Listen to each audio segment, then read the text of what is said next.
বিসমিল্লাহির রহমানির রহিম। আসসালামু আলাইকুম ওয়া রাহমাতুল্লাহ ওয়া বারাকাতুহু।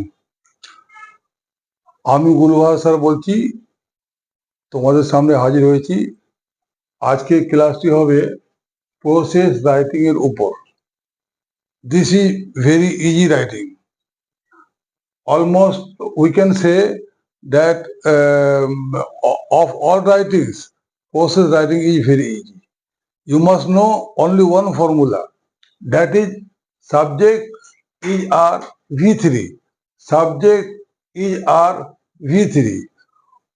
Those who know the passive form of simple present will not face any problem to write such kind of writing. I have been asked by one of my students, Suraya. She has asked me to discuss on process writing. But I think this is not only problem of one Suraya, but many Surayas. So today I want to tell that you must know only the passive form of simple present, then you can easily write such kind of writing. So first of all, I want to say that if you are given a question on process writing, you must first give the name, or first write a heading of মানে কি সম্বন্ধে এটা তোমাকে বলা হয়েছে। প্রথমে ভাবতে হবে, ধরো চা সম্বন্ধে বলা হয়েছে, তো আমার লিখতে হবে টি মেকিং, অথবা the process of making tea, অথবা হাউ টি ইজ মেড। এইটা লেখার পর তোমাকে একটা ইন্ট্রোডাক্টরি সেন্টেন্স লিখতে হবে, যেমন টি ইজ এ ফেভারিট ড্রিঙ্ক, বা most of people like to drink tea in the morning or in the afternoon. such kind of sentences you may write. এটা প্রথমে ইন্ট্রোডাক্টরি সেন্টেন্স লেখার পর এবার তোমরা যা লিখবে সবটাই সাবজেক্ট ইজ আর V3। কিন্তু তার আগে ধরো প্রথমে তুমি একটা সেন্টেন্স লিখছো, তখন তোমাকে অ্যাট ফার্স্ট লিখতে হবে। অ্যাট ফার্স্ট লেখার পরে সাবজেক্ট ইজ আর V3।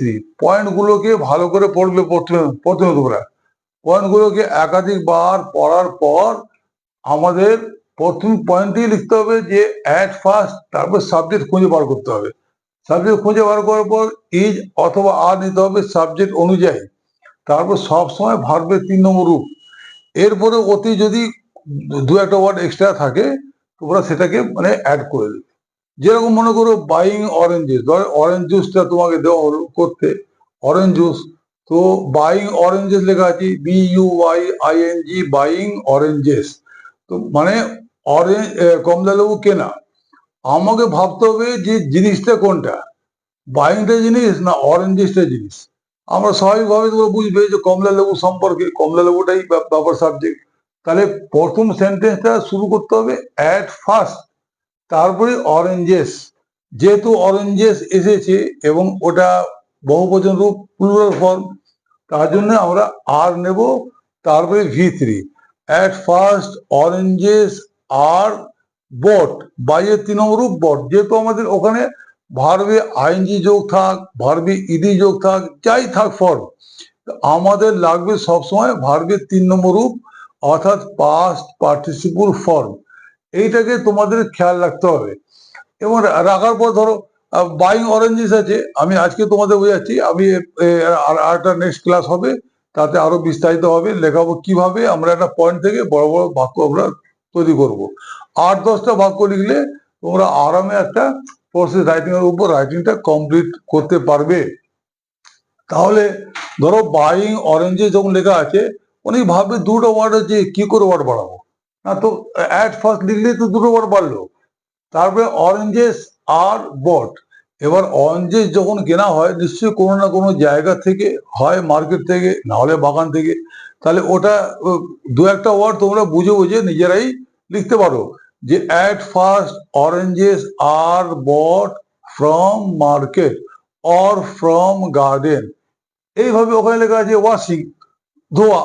তা ধোয়া যে হবে খালি একটা word, only one word is given, that is washing. এবার তোমরা যেসব ছাত্রছাত্রীরা খুব সংস্থায় পড়ে রাইটিং স্কিলে, তারা ভাবে যে কিন্তু ওয়াশিংটা দিয়ে কি বাক্য লিখবো? কিন্তু এখানে নিয়মটা খেয়াল রাখবে যে আফটার দ্যাট বা নেক্সট বা দেন। কিন্তু একটা কথা তোমাদের বলে রাখি যে কোনো পয়েন্টে 3 বার 4 বার একাধিকবার বারবার লিখবে না। এটা খুব জোর বড্ড জোর 2 বার লিখতে পারো। তো অ্যাট ফার্স্ট লেখার পরে আফটার দ্যাট অথবা দেন তোমাদের ইচ্ছা যেটা হোক নেবে। তো আফটার দ্যাট লেখার পরে ওয়াশিং মানে ধোয়া হয়, কোন জিনিসটা ধোয়া হয় প্রশ্ন জাগবে। উত্তরটা একটি হলো যে নিশ্চয়ই কমলা লেবু। তার কমলা লেবু অরেঞ্জ আবার যদি আমরা বারবার লিখি ওটাও ভালো না।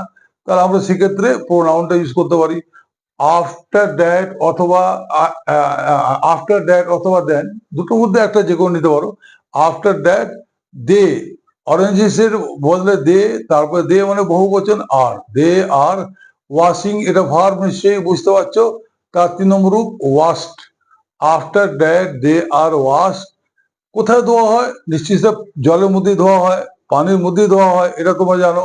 তো ওখানে লিখতে হবে ইন ক্লিন ওয়াটার প্রপারলি, ঠিকঠাক ভাবে। তার মানে তার ছিল একটা ওয়ার্ড, কটা ওয়ার্ড হলো তোমরা ভাবো। কিন্তু এগুলো কঠিন না, এটা আমাদেরকে ভাবতে হবে যে আমরা ওয়াশিং যখন দেওয়া আছে ধোয়া, তাহলে কিভাবে লিখবো? তো সাবজেক্ট আমাকে আগে জানতে হবে, কোন জিনিসটা ধোয়া হবে, যে জিনিসটার সম্বন্ধে বাক্যটা আছে। তো আমরা ওটাই লিখবো যে after that they are washed in clean water properly, মানে ঠিকঠাক ভাবে। তো আশা করি তোমরা বুঝতে পারছো, ভালো লাগছে তোমাদেরকে। এরপরে আমি কমপ্লিট এক্সাম্পলটা মানে নেক্সট ডে তোমাদেরকে বোঝাবো। আজকে এইটুকু খেয়াল রাখবে যে এই ধরনের রাইটিং স্কিলের জন্য শুধু subject is are V3, every sentence will be in the same form, subject is are V3, ব্যাস।